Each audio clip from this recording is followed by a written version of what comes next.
Tonight, we journey back nearly 500 years to follow the incredible path of Álvar Núñez Cabeza de Vaca, a man who wandered across deserts, rivers, and unknown lands in the early 16th century. His tale is one of shipwrecks, survival, and strange encounters, a story whispered by history itself. So, settle in. Find the most comfortable spot, close your eyes, and let your mind drift. If you enjoy gentle journeys through the past, remember to like this video, subscribe for more bedtime history, and share your thoughts in the comments. I'd love to hear what part of this story stayed with you. Now, take a deep breath and let's begin our voyage into the world of Álvar Núñez Cabeza de Vaca. In 1527, Álvar Núñez Cabeza de Vaca, a Spanish nobleman and experienced soldier, joined an ambitious expedition led by Pánfilo de Narváez. Their mission was to explore and claim vast new lands for Spain along the Gulf Coast of North America. They set sail from Spain with around 600 men and 5 ships, carrying dreams of gold, glory, and conquest. The journey began with high hopes, but trouble started almost immediately. Storms battered the fleet, scattering ships and forcing them to seek shelter in the Caribbean before pressing onward.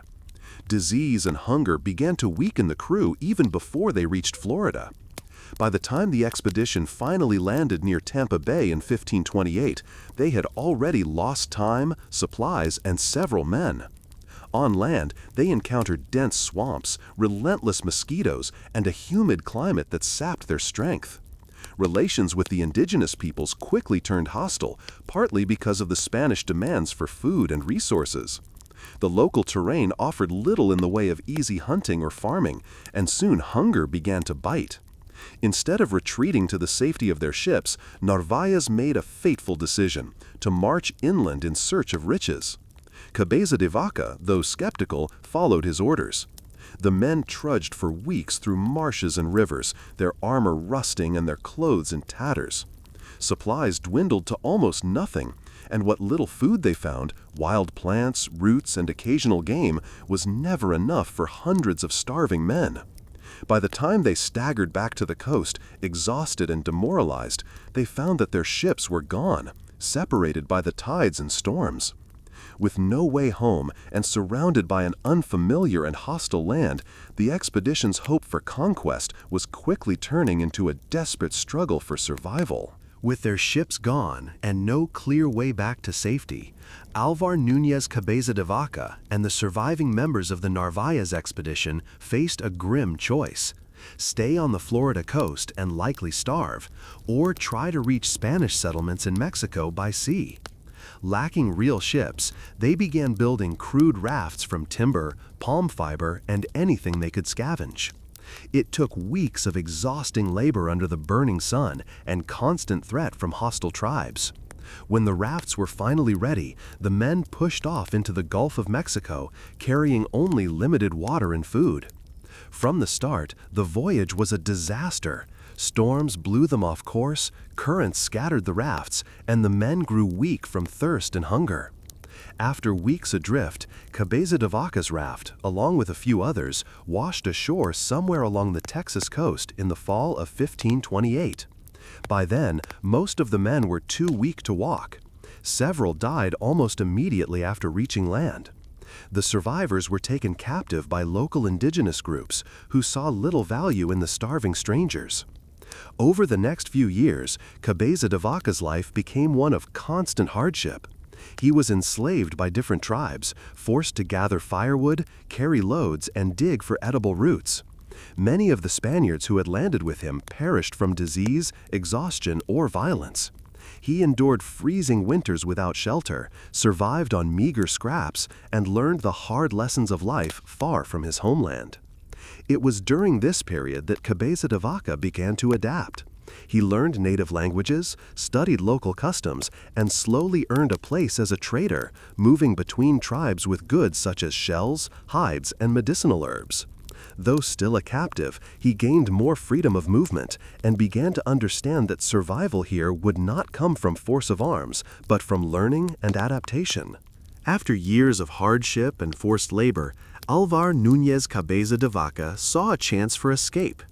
In 1534, along with 3 other survivors, Andrés Dorantes, Alonso del Castillo, and an African slave named Estebanico, he fled captivity. They had no maps, no weapons, and no supplies beyond what they could carry. Their only hope was to head west, toward the vague promise of Spanish settlements somewhere beyond the endless plains and deserts. The journey took them across what is now Texas, northern Mexico, and the American Southwest. They traveled on foot for thousands of miles, passing through lands inhabited by dozens of different indigenous groups. At first, they were strangers and potential enemies, but Cabeza de Vaca and his companions slowly built trust through trade, diplomacy, and their growing reputation as healers. They treated wounds with herbal remedies, performed rituals they had learned from their captors, and offered blessings in the name of both Christian and native beliefs. Word of their healing powers spread ahead of them, and they were often welcomed with gifts of food and shelter. For the first time since the disaster began, they were not merely surviving, they were being sought out and respected. Yet the journey was still grueling. They crossed deserts under a burning sun, forded icy rivers, and endured constant hunger. Their clothes wore out completely, leaving them nearly naked. Some tribes offered hospitality, while others were suspicious and even hostile, forcing the 4 men to move on quickly. After 8 years of wandering, in 1536, they finally encountered a group of Spanish slave raiders near the Sinaloa River in Mexico. The reunion was bittersweet. These Spaniards were shocked to see countrymen emerge from the wilderness, but they were also in the business of capturing and exploiting the very people who had kept Cabeza de Vaca alive. Horrified by the cruelty he witnessed, Cabeza de Vaca argued for better treatment of the indigenous peoples, but his words had little effect. Eventually, he returned to Spain, carrying with him a remarkable story of endurance, adaptation, and survival against impossible odds. His written account, La Relación, remains one of history's most extraordinary first-hand survival narratives, proof that sometimes the greatest weapon is not a sword, but the ability to adapt.